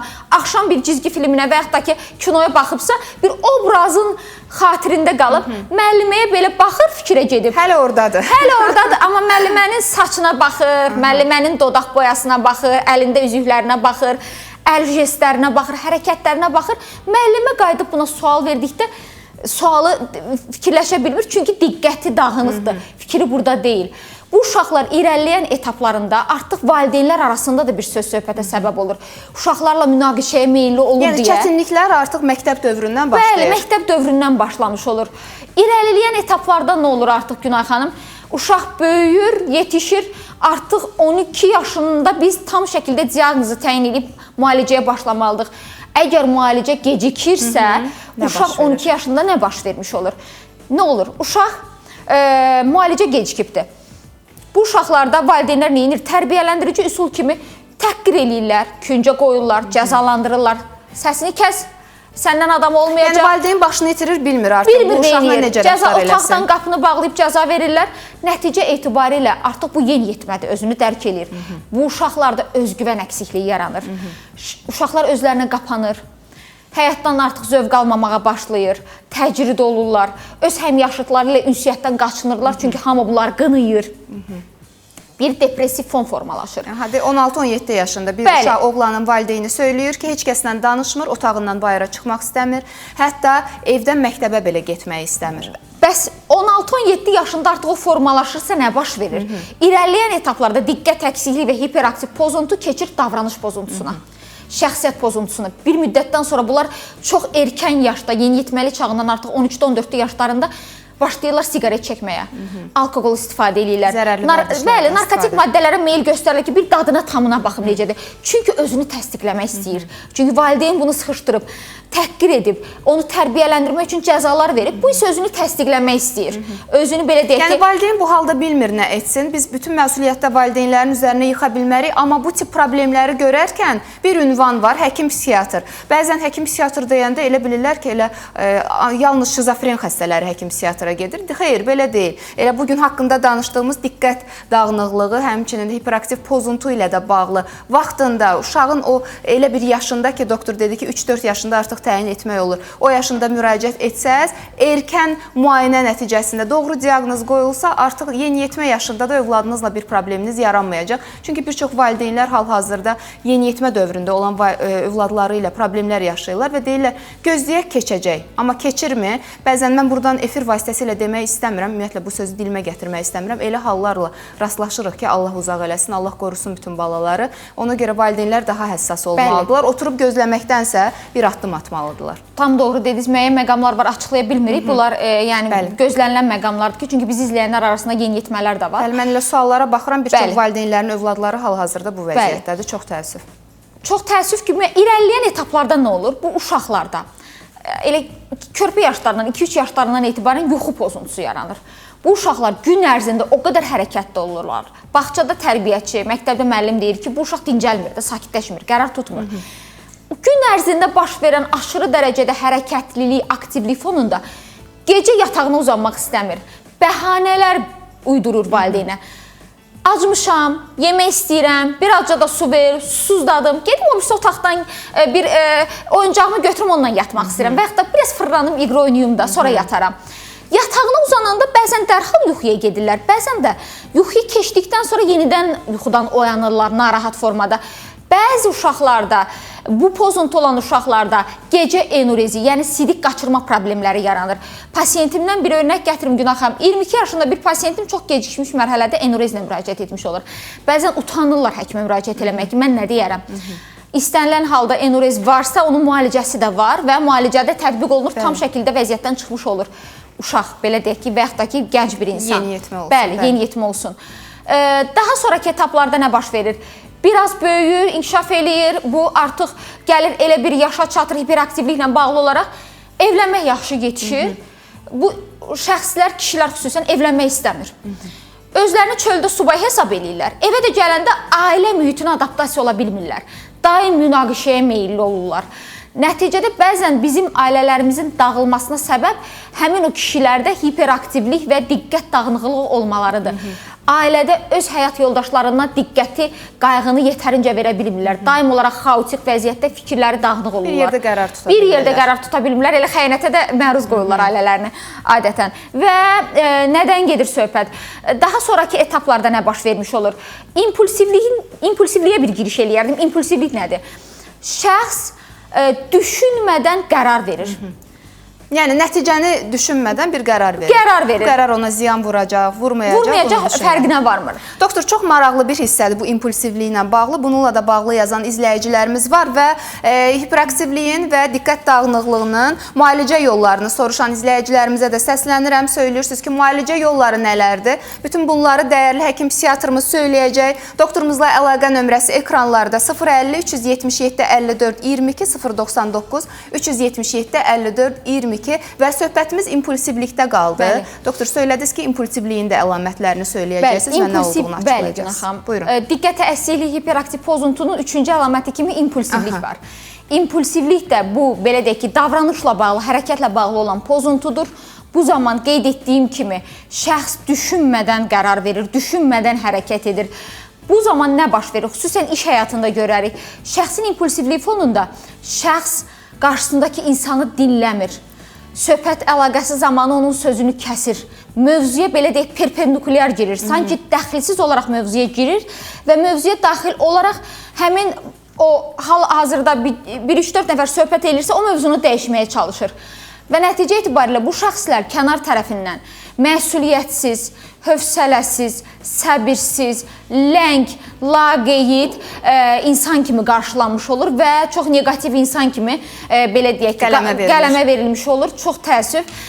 Və qeyd edərdim ki, diqqət əksikliyi və hiperaktiv pozuntu zamanı biz əslində bu tək pozuntu halda belə müşahidə olunmur. Bəzi hallarda bu pozuntunun yanında panik atak, panik pozuntu, həyəcan təşviş pozuntusu, yəni anksiyete, tik pozuntusu, Tourette sindromu, həmçinin depressiv epizod belə görülə bilər. Hər iki və digər simptomları birlikdə müalicəyə başlamış ola bilirik. O halda daha yaxşı effekt əldə etmiş ola bilirik. Bir sual da var, tez onu da oxuyum, qısa olaraq cavablandırın. 55-34 nömrəli abunəçi yazır. Salam Günay xanım, doktorumuzu da salamlayıram. Mənim oğlumun 12 yaşı var, çox əsəbidir. Gözlərini tez-tez qırpır, bir müddət keçir, ağzını əyir. Bir müddətdən sonra çiynini əyir. Bunun səbəbini öyrənmək istəyirəm ki, bu bir xəstəlikdirmi? Bəli, bu bir xəstəlikdir. Burada motor tiklərdən bəhs edilir. Gözünü, üzünü, bədən əzəllərini, çiynini və yaxud da ki, vokal tik də bundan yanaşı görülə bilər. Uşaq və yaxud da böyük danışarkən içindən başqa bir xoruz səsi, it səsi və yaxud da ki, digər bir səslər çıxa bilər. Əgər bu vokal və motor tiklər bir yerdə olarsa, artıq Tourette sindromu deyirik. Tam müalicə olunub sağalan bir xəstəlikdir. Var olasınız, doktor. Mən bilirəm ki, sizin əlinizdə bütün xəstəliklər yox olub gedir. Necə ki, elə hamısı, bütün pasientləriniz bunu qeyd edirlər ki, həyat eşqimiz sönmüşdü, bizi yenidən həyata qaytardı. Dəyərli psixiatrımız Aytən Namazova. Doktorla əlaqə nömrəsini soruşanlar çoxdur. Hal-hazırda TikTok canlı yayımımızdan da soruşanlar var. Qeyd edirəm 050 377 54 22 099 377 54 22. Daim doktorla sizə faydalı olmağa çalışırıq. Mən bir daha minnətdarlığımı bildirirəm sizə. Mən sizə minnətdaram Günay xanım, dəvətiniz üçün. Çox var sağ olun. olasınız. Mən yalnız bu xanımı baxmaq istəyirəm sözün əsl mənasında. Özün gözəllik yaradasan və belə gözəl olasan. Xoş gəlmisiniz Sidiqə xanım. Dəyərli həkimimiz, Azərbaycan Estetik Təbabət Assosiasiyasının üzvü. Əziz Əliyeva, Azərbaycan Dövlət Həkimlərin Təkmilləşmə İnstitutunun, Rusiya diplomundan sonraki Tibb Akademiyasının, Tibbi Fakültəsinin məzunu, həmçinin Səhiyyə Nazirliyinin lisenziyalı həkim kosmetoloqu Sidiqə Həsənova bizlə bərabərdir. Dərsdən çıxıb gəlir. Çox sayda tələbələri var və təbii ki, gənclərimiz də ondan bilgilər alırlar bir dövlət müəssisəsində. Hər zaman o bura gələndə deyirlər, müəllimimizə bizdən çoxlu salamlar söyləyin. Mən də onların salamlarını çatdırıram. Xoş gördük sizi Sidiqə xanım. Xoş gördük Günay xanım. Sizi və tamaşaçıları bir daha salamlayıram. Təşəkkür edirəm belə təqdimat üçün. Var olasınız. Siz bundan da artığına layiqsiz. Mənim dediklərim düşünürəm ki, sizin etdiklərinizin qarşısında kölgədə qalır. Çünki dəyərli doktorumuz həm faydalı olmağı bacarır, həm bizim xanımlarımızı daha da gözəlləşdirir və bəzən görürsən ki, elə xanımlar olur ki, komplekslər keçirirlər, işdən, cəmiyyətdən kənar qalmağa məcbur olurlar müəyyən defektlərə görə və yaxud da hər hansı bir digər prosedurları edirlər, üzlərində müəyyən deformasiyalar yaranır. Bəzən yaşla bağlı ola bilər, bəzən dişlərlə bağlı bir problemlər yaşayırlar və o zaman da kimə müraciət edirlər? Bizim dəyərli Sidiqə xanıma. Bugün elə biz üz ovalından danışacağıq. Xanımlarımızın ən yaralı yeri. Çünki yaş keçdikcə, əvvəl məsələn mən bu sümüklərimi sevmirdim. Sonra dəbə düşdü bu üzün sərt avalı və onu sevməyə başladım. Daha sonra indi bax xanımlar yaş keçdikcə istər-istəməz bu avalda da pozulma baş verir. İstər-istəməz belə deformasiya yaranır. Bax üz ovalı bir cavanlıq ovalıdır da. Bu varsa, demək ki, hələ də cavanıq. Bunu biz necə qoruya bilərik? Bunun üçün siz bizə necə kömək eləyə bilərsiniz Sidiqə xanım? Günay xanım, ümumiyyətlə üz ovalının bərpası bir neçə prosedurla həyata keçirilir. Məsələn, onu öncə konsultasiya edib sonra təyin etmək lazımdır. Amma biz üz ovalını ən çox belə fillerlərlə, yəni dolğularla korreksiya edirik. Yəni aradan. Bu hansı dolğulardır? Yəni gedə biləcək dolğulardır, yoxsa qalıcı dolğulardır? Ümumiyyətlə dolğu gedə biləcəkdir, sizin dildə desək. Ümumiyyətlə dolğu müəyyən müddətlik olur. Orqanizmin öz ifraz etdiyi maddəyə yaxın bir maddə, yəni hialuron turşusu və sırf hialuron turşusunu biz həmən nahiyələri doldurmaq üçün və həmən nahiyələri ovalını düz oval etmək üçün, yəni səliqəyə salmaq üçün, korreksiya etmək üçün belə həyata keçiririk. Yəni o nahiyələr dolur və ovalımız möhtəşəm olur. Möhtəşəm olur və üz daha gənc, daha cavan görünür. Mən hər zaman deyirəm ki, bir gözəllik yaradan həkimdən söhbət gedirsə, mütləq bir ona da baxın, bir onun gözəlliyinə baxın, daha sonra ona müraciət edin. Sidqə xanım artıq illərin həkimidir və hər kəs ondan o qədər razılıq eləyir və biz artıq 3-cü ildir bərabər yürüyürük və Sidqə xanımı mən uzun illərdir tanıyıram, bundan əvvəl də tanıyırdım və bir çox məşhur xanımlarımızın seçimi də məhz Sidqə xanımdır. Hansı ki, elə biz onların bəzilərini burada göstərə bilmirik, amma Sidqə xanımın səhifəsi ekranlardadır. Orada Instagram səhifəsində keçid alıb baxa bilərsiniz. Və üz ovalına şikayətlənən bizim xanımlarımız var. Deyirlər ki, sanki dalğa kimidir, biraz aşağı çökmüş kimidir. Bəzi yerlərdə əyriliklər var, çökəkliklər var. Neçə seansa bunu aradan qaldırmaq mümkündür? Ümumiyyətlə, Günay xanım, üz ovalını, məsələn, əgər arıq üzdürsə, müəyyən necə boşluqlar varsa, biz tək seansdan o boşluqları korreksiya edərək, dolduraraq möhtəşəm oval əldə edə bilərik. Bunun nəticəsində bir seansa bizim ovalımız bərpa olur. Amma bəzən elə olur ki, xanımın üzləri ətli üzləri olur. Ona tək bilirsiniz ki, ətli üzlərə çox da dolğu doldurmaq mümkün olmur. O səbəbdən biz onu 3, 4, 5 seans lipolifting preparatı işləyirik.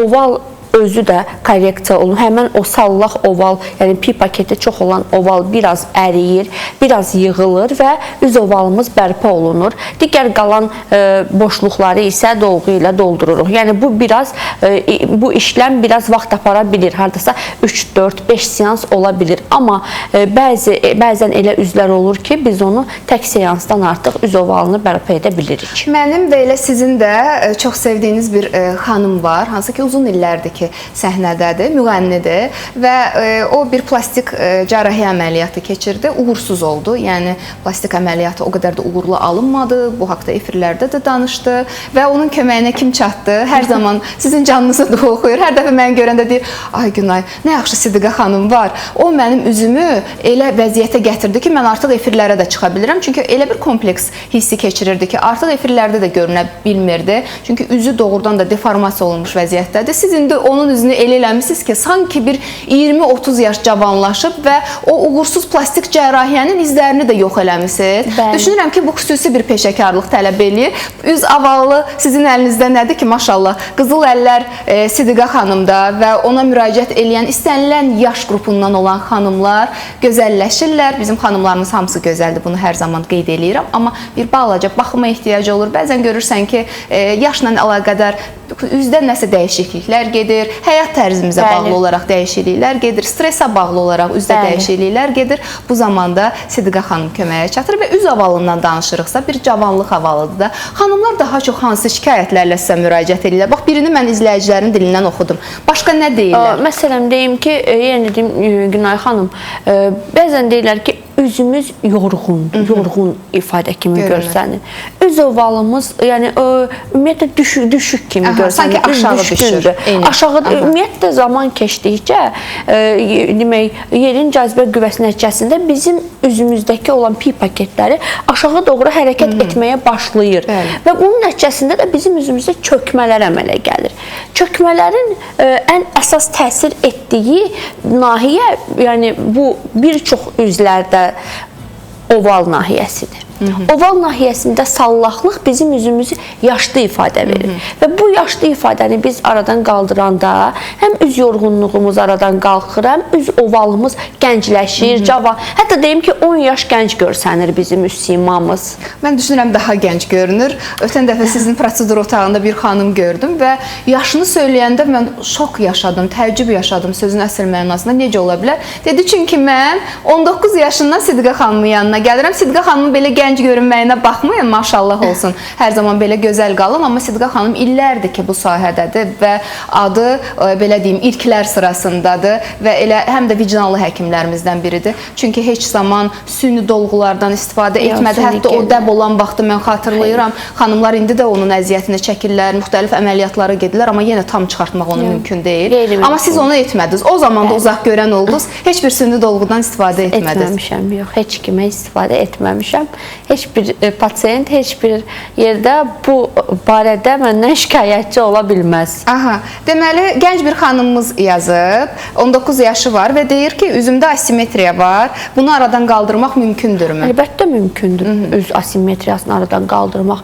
Müraciət etsin, biz baxaq, hansı nahiyədədir, necə prosedurlar edib biz onu aradan qaldıra bilərik. Bax, bu izləyicimizin də 17 yaşı var və yanaq dolğusu etdirmək istəyirəm deyir. Bu tez sayılırmı? Amma dərim deyir, o qədər də ürəkaçan deyil, yanaqlarım çox aşağı çökmüş vəziyyətdədir. 17 yaşı əslində biz valideynsiz qəbul etmirik. Valideynlə gəlsə biz ona köməklik edə bilərik. Amma artıq 18 yaşından biz valideynsiz, yəni xanımın öz razılığı ilə prosedurlar edə bilərik. Aha, üz ovalı ilə bağlı xanımlarımız sual verirlər. Mövzumuz ondandır deyə xanımlarımız deyirlər ki, bəs biz bu proseduru etirdikdən sonra effekt nə qədər qalır, nə qədər müddət biz bundan zövq ala biləcəyik? Ümumiyyətlə Günay xanım, prosedurları bir dəfə etdirəndə qalıcılıq, məsələn, bir il qalıcı dolğudursa, onun qalıcılığı biz 6 ay deyirik. Çünki orada həm bizdə həmən dolğu tətbiq olunarkən öz yerini alması, yerinə oturması zaman alır və həmən oturandan sonra məsələn baza olur. Bazadan sonra isə ora yəni əlavə vurulmalıdır. Əgər siz onu məsələn biz dolğunu vurduqsa, siz ideal üzü sahib oldunuzsa, məsələn siz məsələn gedirsiniz deyirsiniz ki, ayda 6 aydan sonra keçdi getdi. Bu o deməkdir ki, sizə bu bazada hyaluron turşunuz yox idi. Biz onu yeritdik. Amma bazadan əlavə də vurulması lazımdır ki, məsələn getdikcə axı zamanla o təbii dolğudur, sovrulur. Artıq o 2 aydan, 3 aydan sonra yavaş-yavaş sovrulmağa başlayır. Biz 2 aydan, 3 aydan sonra həmən nahiyəni qismən korreksiya etdirə artıq biz onun daha çox qalmasına nail ola bilirik. Məsələn, ikincili prosedurda artıq 1 il qalır, üçüncülü prosedurda il yarım qalır, dördüncülü prosedurda 2 il, hətta 3 il, 4 ildə qala bilir. Necə anlatdırsa mən də anladım artıq bunu. Düşünürəm izləyicilərimizə də çox faydalı bir məlumat oldu. Çünki bəzən görürsən ki, xanımlar bir dəfə gedirlər, müəyyən bir proseduru edirlər və sonra deyirlər, niyə belə tez getdi?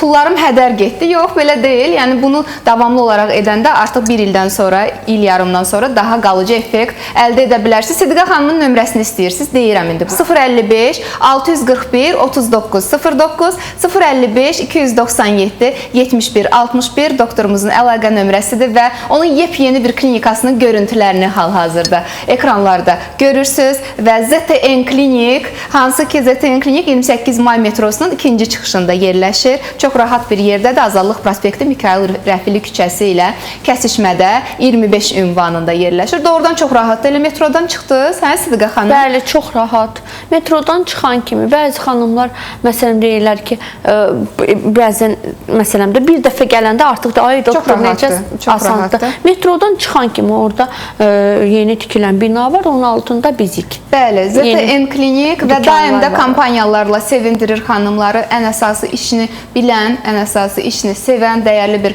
həkimimizdir və üz ovalının konturlanmasından danışırıq. Üz ovalının bərpasından, cavanlıq ovalının bərpasından danışırıq. Xanımlar, bəziləri deyirlər ki, biz qorxuruq, görəsən ağrılı prosedurdur. Çünki bura sanki sümüklü bir yerdir. Ora iynə yeridəndə ağrı hiss olunurmu? Günay xanım, inanın, ən ağrısız nahiyədir deyərdim. Bəzi xanımlar onu heç qeydici olunmadan, yəni biz onu həyata keçirdirik. deyərdim ki, çox ağrısız bir Ağrısız prosedurdur. bir prosedur. Ağrı dözümsüz olan xanımlara da biz xüsusi lokal keyləşmə tətbiq edirik və onun sayəsində xanımlar heç bir şey hiss etmirlər. Aha. Və bir xanım yazıb ki, üzüm çox ətlidir. Görəsən bu üz ovalı konturlanması mənə də yarayarmı? Konturlaması yaraya bilər, amma biz xanımı öncə müayinə etməliyik. Onda biz sırf dolğunu ora çox tətbiq etmirik. Öncə başqa prosedurlar, üzü biraz incəltmə prosedurları tətbiq edirik. Daha sonra isə digər qalan boşluqları dolğu ilə korreksiya edə bilirik. Bax, bu üz ovalının bərpasından danışırıq da. Bəzən görürsən ki, yaşla bağlı xanımlarda üzün özündə də deformasiyalar yaranır, müəyyən boşluqlar yaranır. Bir yanaqda olur, üzün bir digər tərəfində olmur. Bunu aradan qaldırmaq mümkündür, Sidqə xanım? Əlbəttə ki, mümkündür. Bəli. Məsələn, xüsusi prosedurlar var ki, dolğu ilə həmən nahiyyə toxunuş edərkən korreksiyada əlbəttə ki, onun miqdarı bilib-bilmədən etmək olmaz. Korreksiya edərkən biz o asimetriyanı, boşluqları, yəni xanımın necə deyim, kompleksə düşdüyü nahiyələri aradan qaldıra bilirik. Və mən bayaq qeyd elədim ki, Sidqə xanımın həm də çox sayda tələbələri var. Bu tələbələr onun iş yerində olan tələbələr deyil. Yox, belə bir onun vaxtı yoxdur buna. Amma ki, bir dövlət müəssisəsində həm də bir müəllim kimi çalışır. Gənclərimiz də sizin sayənizdə bilgilənirlər. Sizin kimi peşəkar həkimlə öyrənirlər, həm də praktika keçirlər. Bu çox gözəldir. Doktor, mən sizə təşəkkür edirəm. Bilirəm, xanımlar yolunuzu gözləyir. Sidqə xanımı bura dəvət eləmək bir böyük bir işdir. Nəyə görə? Çünki xanımlar Məslətin klinikdə toplanıb onu gözləyirlər. Müxtəlif bölgələrimizdən, hətta xarici ölkələrdən məhz üz baxımını Sidqə xanımda etdirən xanımlar var və bizə müxtəlif ölkələrdən yazan xanımlar var. Onların arasında İsraildən yazan var, Rusiyanın bir çox şəhərlərindən yazan var. Keçən dəfə Almaniyadan bir xanım yazmışdı ki, mən üz baxımımı yalnız saxlayıram, gəlib burada bütün baxımlarımı etdirirəm Sidqə xanımda. Minnətdaram sizə. Sağ olun Günay xanım. Bir daha qeyd edim ki, 055 641 39 09 055 297 71 61 dəyərli Sidqə Həsənovanın Səhiyyə Nazirliyinin lisenziyalı həkim kosmetoloqunun əlaqə nömrələridir. Bu nömrələrə zəng vuraraq qəbula yazıla bilərsiniz.